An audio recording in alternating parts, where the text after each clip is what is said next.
Seamănă cu marihuana, dar are cu totul alt uz. Cânepa, o plantă străveche, revine în forță în Europa și este considerată una dintre cele mai ecologice culturi din lume. Cultiver du chanvre, en fait, c'est très facile.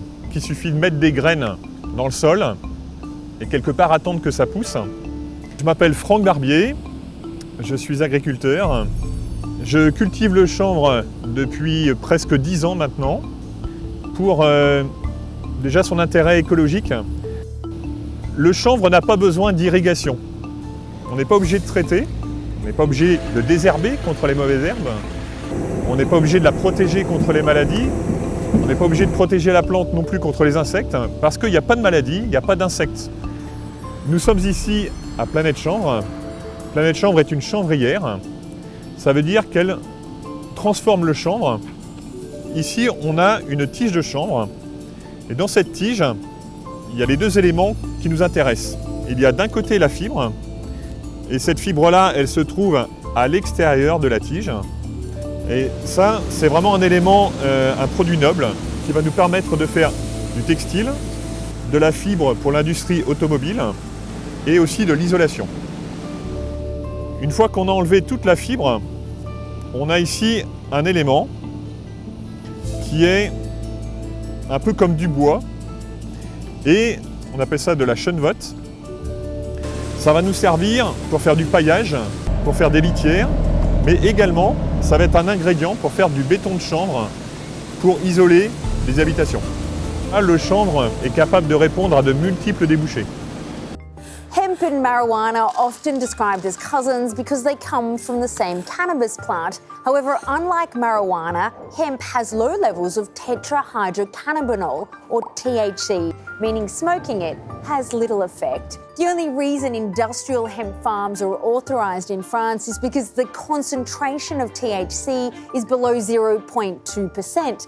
That's compared to more than 10% for marijuana. Once upon a time in France, at the beginning of the 19th century, nearly 200,000 hectares of land was devoted to the crop before it fell out of favour, making way for synthetic fibres. But hemp is back in fashion, and not just for tote bags. France has tripled its production in the last 30 years, making it the European leader.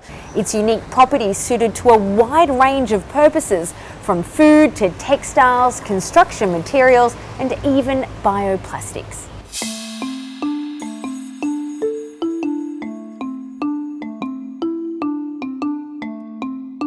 Je suis Arnaud Dailly. Mon métier est de trouver des recettes pour utiliser la matière végétale, et notamment le chanvre, dans les matériaux au sens large. Je ne peux pas arriver à casser ces fibres avec mes deux mains parce qu'on voit que c'est quelque chose qui est excessivement résistant. On va regarder la propriété chimique, on va regarder les propriétés mécaniques, on va pouvoir regarder la forme des particules, leur finesse. Donc véritablement, selon l'application d'une manière générale, on va aller exploiter différentes propriétés. On va apporter une légèreté, par exemple dans certains matériaux. On va apporter un amortissement des vibrations, un amortissement ou une isolation thermique. En apportant des propriétés nouvelles, on va contribuer véritablement à avoir des matériaux plus performants. Notre volonté, ce n'est pas dire que le chanvre, mais plutôt de dire le chanvre fait partie d'une solution végétale avec d'autres matériaux, d'autres fibres végétales.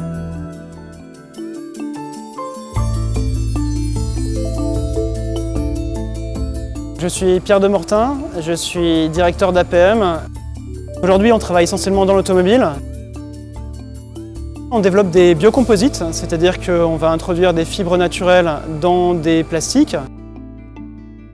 Ce chanvre, on va en faire des granulés qui renforcent toutes les structures des planches de bord, par exemple, des tableaux de bord, ou des panneaux latéraux d'habillage. Ces matières remplacent par exemple des fibres de verre, avec l'avantage d'être beaucoup plus légères et d'être recyclables. À ce jour, il y a déjà 3 millions de véhicules qui roulent tous les jours avec ces matières, avec des fibres de chanvre, sans que vous le sachiez en fait. On équipe des véhicules de grande série, comme la Peugeot 308, ou la DS7, ou bien la Renault Clio. En termes d'allègement, on est sur 15 à 25% sur des applications comme la Clio.